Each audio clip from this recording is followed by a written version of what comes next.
Hi, this is Randy Malden with Supply Leaders Academy, and I'm going to share with you how to get buy-in from anyone using the techniques we talk about in this video series. This presentation is one of 3 videos that we put together to help you build more credibility, more rapport, and more trust within your supply chain so that you are more effective without having to be manipulative or direct in your nature. It's going to allow you to be the supply chain person that you are now in a much more effective way to help you get the job done without all the drama of other leadership techniques that you may have heard. In this video series, what we're going to talk about is how to get buy-in with anyone within your organization, your executives, managers, and even your customers. Why procurement leadership is different. That'll be in our second video. In our third video, what things you need to do differently now to be more effective in your leadership today.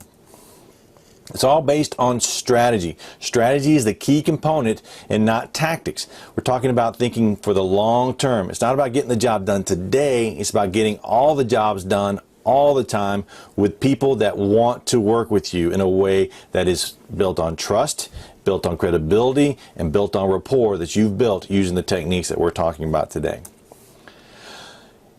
My experience, I was in the Marine Corps for 20 years, and over 20 years I learned many different ways of doing leadership. I did leadership many different ways, and towards the last half of my career I was involved in supply chain management and logistics, and I realized then that I needed a special kind of leadership in order to get the job done.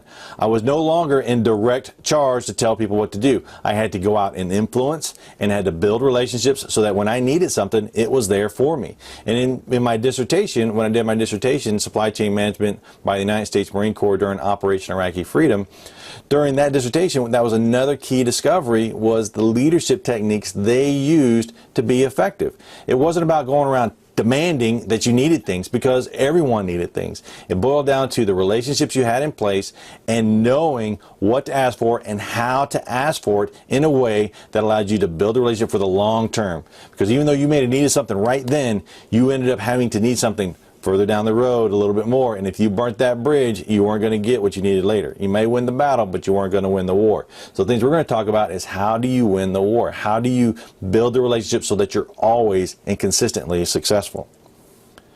Our reality is we're always jumping through hoops. People are always demanding things from us, and I know that. And the reason I know that is because I lived it. People were always asking me, Randy, I need this now. And I said, well, okay, we have a process. It doesn't matter about your process. I need it yesterday. And I was always jumping through hoops, being in a reactive mode, putting out fires, constantly jumping from one thing to the next. And it was maddening, and I didn't like it. So what I ended up having to do was to learn how to get buy-in from anyone when I didn't even have the direct authority to tell them what to do.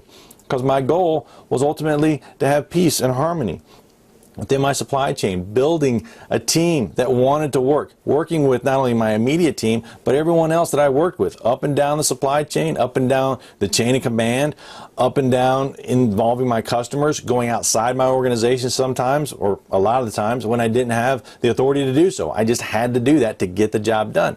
Because nobody cared when things were good. Everyone expected that to happen. They got mad, they got crazy when things weren't good, when they weren't getting what they want, and that's when it was my fault.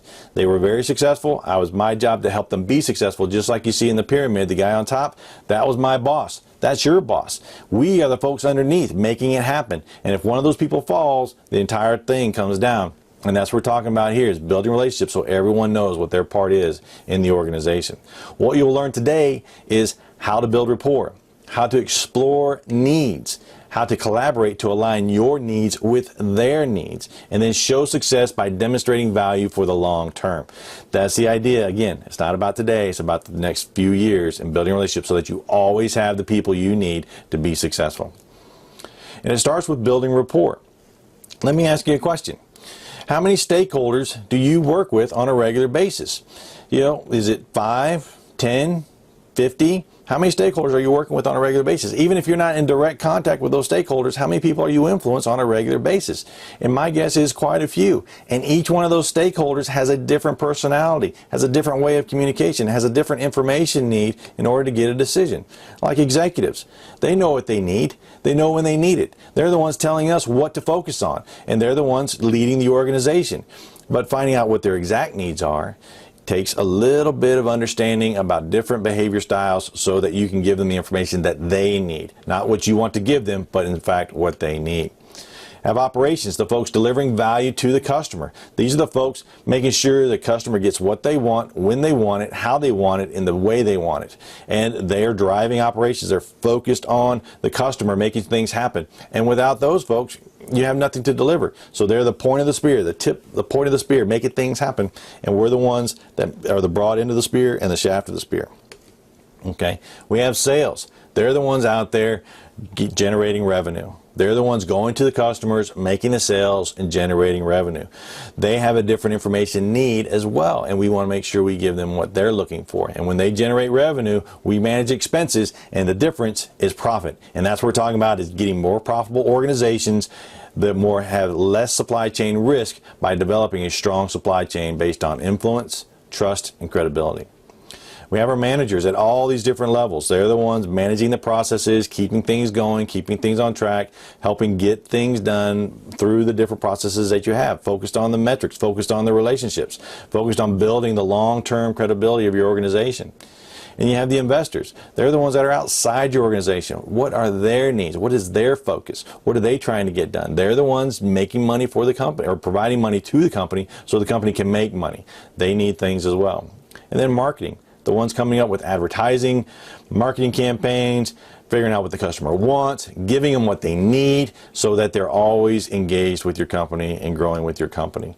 And of course, you have the customers, the ones who are the ultimate person or ultimate people receiving the value your company is creating for them. And how do you do this? You do this by understanding different behavior styles. When you look at behavior styles, something that's been studied for many, many, many years, researched for many, many years, you've heard of the Myers-Briggs test, the DISC method, all different methods out there, but when you really start to understand behavior styles, you start to really understand what people want and what they need, not necessarily what you want and what you need. And by understanding those behavior styles, you become more effective. So how many different personalities, different behavior styles do you work with on a regular basis? Hundreds? Thousands? A few? Well, in reality, there's only 4 major behavior styles, and then you combine those major behavior styles to get an understanding of what the person really is. Let me go through those 4 styles with you. The dominant or direct person. They're the one that you know of as the CEO or the person that's always leading the group. They're the ones driving to get the results. They're very task oriented. You have the influencing people or the interactive people. These are the folks that are social. They value relationships more than tasks. They're the ones about building the relationship for the long term. You have the steady folks. They're the ones that just want to make everything okay. They don't want to rock the boat. They don't want to give anyone a hard time, but they still want to get the job done, but in a way that makes it good for everyone. And then you have the conscientious person or the cautious person. They're the ones that love numbers and need data to make decisions. They're the ones focused on tasks, but they need information, and sometimes you have to drive them to make a decision by making sure they have the information they need to make that decision. So when you start thinking about needs, when you start to talk to these different behavior styles, you need to ask them questions in a different way. You need to find out what their real needs are. So how do you explore needs? What's the best way to explore needs? Is it ask questions? Is it just observe behavior? Is it ask somebody else? The answer is yes, all the above. You're starting to use what you know to ask questions, but you ask questions to get specific answers. For example, you go to meet somebody for the first time, or somebody you're working with that you know, but working with them on a new project. You go to them and you ask them, hey John, I know we got to get this job done. What task do you think we need to do first? They say, well, task number 1 is this, task number 2 is that, task number 3 is this other thing, and we got to move through it. We got to get this done quick. Or the other one, you go to Mary, say, Mary, what do we need to get done to complete this job? She said, well, we need to speak to so-and-so to make sure that we understand what their needs are. So she's really focused on relationships. Somebody else may say, we got to get the data. We don't have enough information to move forward yet, so we got to move forward. And then you have the steady person who is just asking questions, saying, okay, do you have what you need? Do you have what you need? Focused on the task, but building a relationship for the long term. They're asking questions. And they're asking those questions based on the behavior styles as I just described. Then you observe. You observe how they go into a room. You observe what they have at their desk. You observe how they work and interact with folks. So you start to confirm what you know. Based on questions you're asking, you observe their behavior. And when they come into a room, for example, how do they come into a room? When they walk into the room, do they stand strong? Do they stand tall and they're like in charge? That's more of a direct person. It could be a conscientious person, but more direct. They're kind of, starting to take charge. Or do they come in and they kind of sit in the back? They're kind of like, hey, I'm just here. I want to just see what's going on. I want to make sure we've got the right ideas. They're just observing, getting ready to make decisions once they understand what's going on. Or are they talking to everybody? They're interactive. They're socializing. They're saying, how are you today? How are your kids? Or they're just kind of sitting at the desk quietly with their head in a book, writing down numbers, writing down things, keeping and starting to collect data, starting to develop a plan because they know what information they need, so they're getting ready to ask questions. So as you can see, based on those different behavior styles, what they need is how they're acting. And then you're going to start to understand what their needs are and then collaborate to align your needs with their needs. How do you collaborate? How do you work with people? What is it at the end of the day that we're trying to achieve to say we've had a success? You got to build collaboration, because if you go in, if you're a direct person and you're working with a direct person and you're both focused on accomplishing the task, you're probably not going to get a lot done because you're constantly butting heads together. But if at the same time, if you're a direct person and you're working with an interactive person, the potential there is that you're focused on the task and they're focused on the relationship. They're not in such a hurry to get the task done. Instead, they want to make sure everyone's happy and they get to know everyone and the relationship's in place. So by understanding what their needs are, you can collaborate better. So say you're a steady person and you meet a direct person. You go to that person, you're going to really talk about the task. You're going to ask questions. You're going to consider what they're asking for and how they're asking for it. They're focused on the task. You give them information about how to accomplish that task, how they're going to work together, how you're going to work with them, how you're going to provide them value to get those tasks done. And you're going to celebrate the task, because once that task's done, they're off to the next one. They're working for the next task. Confirm those needs and align. So let's go and start from the beginning. We're talking about John. You go in, you meet John, you ask him, hey John, we got to get this done. What do you think we need to do first? He says, we got to get this done, we got to get this done, we got to get that done. Great.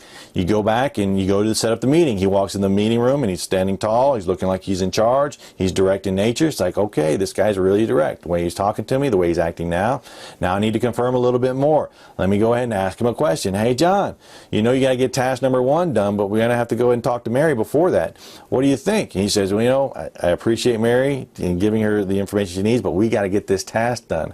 Wow, you confirmed this guy is a direct guy. He's focused on getting the job done, and your job is to give him information to get the task done.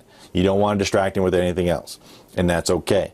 And you need to understand that, because once they start to get really focused on getting the task done, they may not ask a lot of questions, and you don't want to take offense to that. Instead, you want to say, okay, that's the way he is, and I need to move forward with that. So we're going to confirm those needs and align with those. How do you know you're on the right path? How do you know you're on the right path? Confirm what you think, observe behavior, and ask more questions.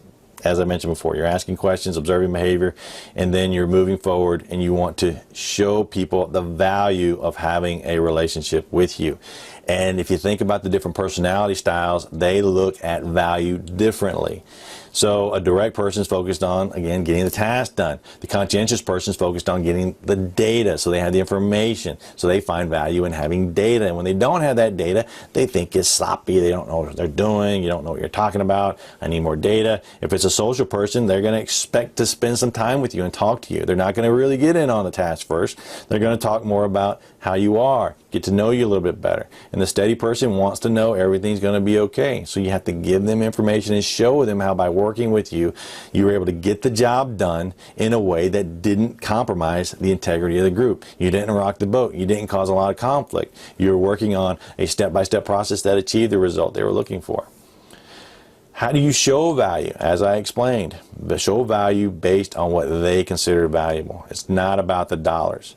You want to think about how you can start to transform your leadership style to continuously build value and establish trust and strengthen your credibility. Step one is understanding the difference between how you've been taught to do leadership up to this point and how procurement leadership is different, how it's focused on the center, how it's focused on building relationships for the long term.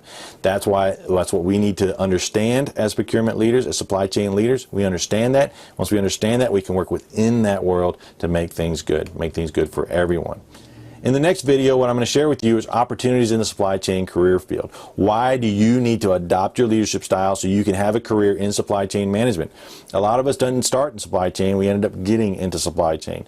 But now that you're here, how can you make it the best experience possible? You want to understand leadership, and you need to understand why it's important, and I'm going to show you and tell you what those opportunities are.